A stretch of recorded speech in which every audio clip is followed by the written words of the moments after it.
மகாபெரிவா திருடிகளே சரணம். நல்லது நடக்கும், நல்லது மட்டுமே நடக்கும். நம்முடைய சேனல் நேயர்கள் அனைவருக்கும் என்னுடைய பணிவான வணக்கங்கள், கோடான கோடி நன்றிகள். இன்றைக்கி இந்த பதிவில் என்ன பார்க்க போகிறோம் அப்படின்னா, நம்ம குழந்தைகள் ரொம்ப நல்லா இருக்கணும், நம்ம குழந்தைகள் வாழ்க்கையில் தடைகள் இருக்கக்கூடாது, அவங்க எல்லாமே அவங்க நினச்ச மாதிரி ஒரு நல்லதொரு வாழ்க்கையை வாழணும் அப்படின்ற ஆசை எல்லா பெற்றோர்களுக்கும் இருக்கும்.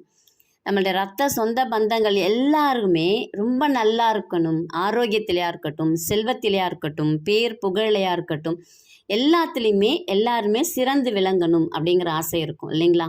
இதுக்கு நம்ம என்ன செய்யலாம்? இதுக்கு ஒரு எளிமையான வழி தான்.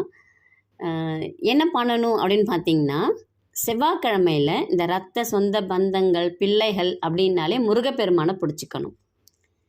முருகப்பெருமான் மூலவராக இருக்கிற கோயில் பிடிச்சிக்கிட்டிங்கனாலும் சரி, இல்லை விநாயகர் கோயிலில் முருகப்பெருமான் இருப்பாங்க, இல்லை சிவன் கோயில், எல்லா சிவன் கோயிலும் முருகப்பெருமான் இருப்பாங்க.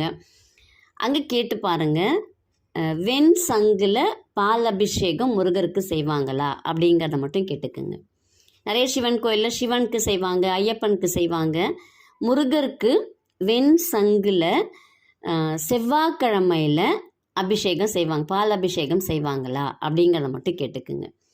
கேட்டுட்டு அதை செய்ய முடியும், செய்வாங்க அப்படின்னு சொன்னாங்கன்னா, உங்கள் பிரச்சனை எல்லாமே தீர்ந்துருச்சு அப்படின்னு நினச்சிக்கோங்க. உங்களால் முடிஞ்ச போதெல்லாம் செவ்வாய்க்கிழமையில் முருகருக்கு இந்த வெண் சங்கால பாலபிஷேகம் செஞ்சுட்டு வாங்க. இரத்த சொந்த பந்தங்கள் கிட்ட இருக்கக்கூடிய பிரச்சனைகள் எல்லாமே விலகும். அவ்வளவு ஒரு மகிழ்ச்சியாக இருப்பாங்க எல்லாருமே. உங்களுடைய தலைமுறைகளே எப்படி இருக்கும் அப்படின்னாக்கா, நல்ல ஒரு அமைதியாக, நல்ல சந்தோஷமாக, அவங்களுக்கு பிடித்தமான ஒரு வாழ்க்கை, எந்த ஒரு தடைகளுமே இல்லாமல், பிள்ளைகள் படிக்கிறதா இருக்கட்டும், கல்யாணமாக இருக்கட்டும், அவங்களுடைய ஆசைகள் எல்லாமே அவங்களுடைய தகுதிக்கு ஏற்ற மாதிரி எல்லாமே கிடைக்கும்.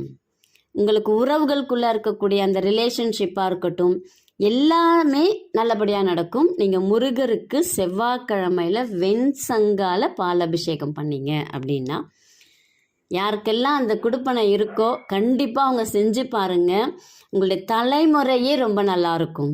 அப்படி ஒரு அருமையான ஒரு வழிபாடு இது. செய்து பலனடையுங்கள். நன்றி.